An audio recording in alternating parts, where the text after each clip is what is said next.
Hello dear students, welcome to the first computer class of class 7, which is computer software. As we all know that a computer is a machine or device that performs processes, calculations and operations based on instructions provided by a software or a hardware program. It has the ability to accept data, that is the input, process it and then produces the output. Computer can also store data for later use in appropriate storage device and retrieve whenever it is required. Every day we come across with different type of computer softwares that help us with our task and increase our efficiency. From Microsoft Windows that greets us when we switch on the system to the web browser that is used to surf the internet or the games that we play on our computers to the calories burn counter on your smartphone are all examples of software.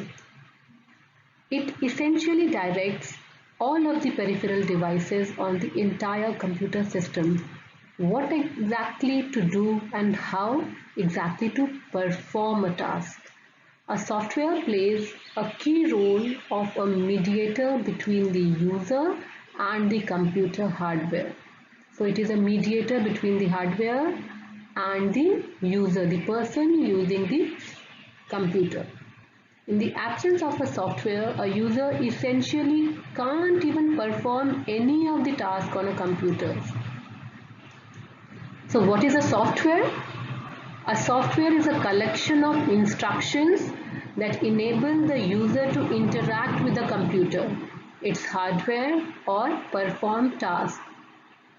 Without these softwares, most computers would be useless. For example, without your internet browser software, you could not surf the internet. So, a software plays a vital role in computer systems by creating a bridge between the computer hardware and the computer user. The user interacts with the software through its user interface. It interacts with the user interface. Now, what is user interface? The user interface is the point of human computer interaction and communication in a device, which includes a display screen, keyboard, a mouse and the appearance of your desktop. All these are user interface through which you interact with the computer. You enter the data using a mouse or keyboard and you see the information which appears after processing on the monitor. So all these are they are user interface. It is also the way through which a user interacts with an application or a website. So there are a number of user interface, but most common are graphical user interface, which is called as GUI, and command line interface or CLI. So what is GUI? It as a graphical user interface, it does not require you to memorize a command language.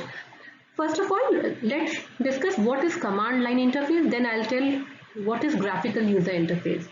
So, in a command line interface, you type keywords or press special keys as a command on the keyboard to enter data and instructions.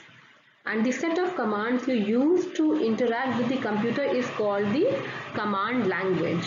The command line interfaces are often difficult to use because they require exact spelling, syntax and the punctuation marks and minor errors. Even a punctuation error will generate an error message and the required processing will not occur. So that is why, so in command line of interface you write a command using specific symbols, characters, and it is error prone because even a missing full stop or a comma or a slash line can create an error in your processing. But in case of graphical user interface, it does not require you to memorize a command language. It is easier to learn and use than a command line interface. A graphical user interface allows you to use menus and visual images like icons, buttons, and other graphical objects to give commands. Like on your desktop, there are a number of icons, your Google Chrome icon, your Snap Homework icon, or your different gaming icons are there, and you just click on those icons. So it is graphical user interface. Now some examples of user interfaces include computer mouse, remote control, and speedometers. We use these devices for communicating with the computer. Now there are a number of softwares that are available in a variety of forms. First is your package software. What is package software? It is a copyrighted software that is available in computer stores or on the internet. Then second is custom software.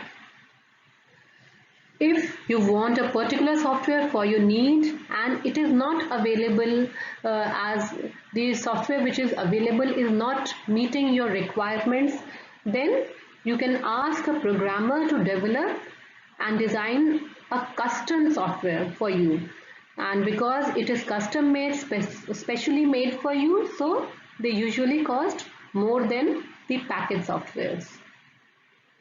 Third one is web application. What is a web application? It is a website that allows the users to access software from any computer that is connected to the internet. It is available on the internet, and different web applications are the email services, your Google Docs, and game programs are the different game programs that are played online. They are examples of web applications.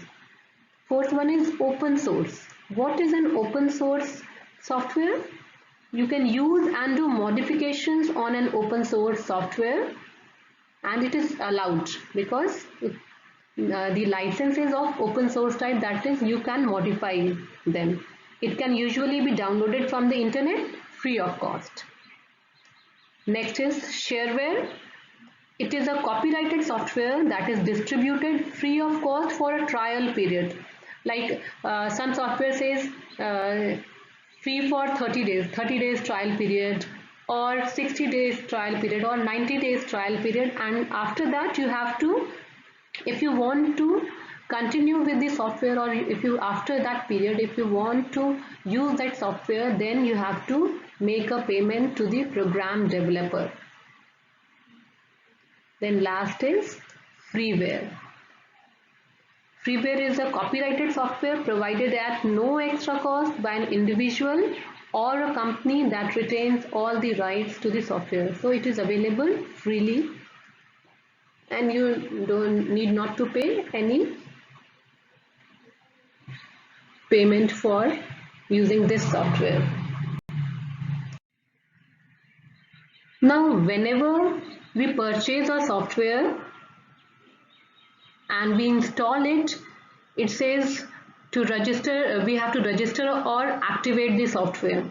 So while installing a software after purchasing from the retail shop or downloading from the internet, the software program may ask you to register or activate the software. So what is registering? Registering the software usually involves submitting your name and your other personal information to the software manufacturer, and this entitles you to get technical product support. If you are registered, then any technical, if you require any technical help, then you can contact the software developer. Second is your product activation, and it is a technique that some software manufacturers use to ensure that software is not installed on more computers that are legally licensed. Usually the software does not function or has limited functionality until you activate it via the internet. So in product activation, registering is for getting the technical support, while product activation for product activation you are provided with a key and you have to enter the key, otherwise the program or the software will not function properly, or you cannot utilize all the functions of the software completely.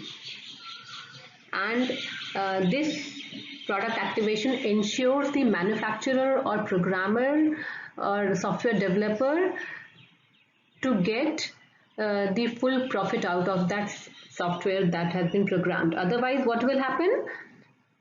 You will purchase the software and your friend will use it without purchasing it, and it will lead to loss for the program developer. Now, types of software. There are many software programs to meet the different needs of a user, and they can be broadly divided into the system software and the application software. So what is a system software? System software is a computer software that is designed to operate the computer hardware and to give and maintain a platform for running the application software. So here we have seen that there are two types of software, system software and application software. So what system software does? It operates the hardware as well as gives a platform to run the different application softwares. So it is an interface between the user, the application software and the hardware. This is our system software. We'll further study that system software is divided into different types. So this is our system software. This is the system software, and it is a bridge between all three: the application software, the user and the hardware. For example, when a user instructs the application software to print a document, the application software sends the print instruction to the system software, which in turn sends the print instruction to the related hardware, that is your printer. So user through the keyboard or through the mouse, user gives the command, and application software and hardware function as per the guidelines given by the system software. This system software is further divided into the operating system, the device driver and the utility program. So this was all about the introductory part. In the next part of the video, we will study about these three system softwares. Thank you, students.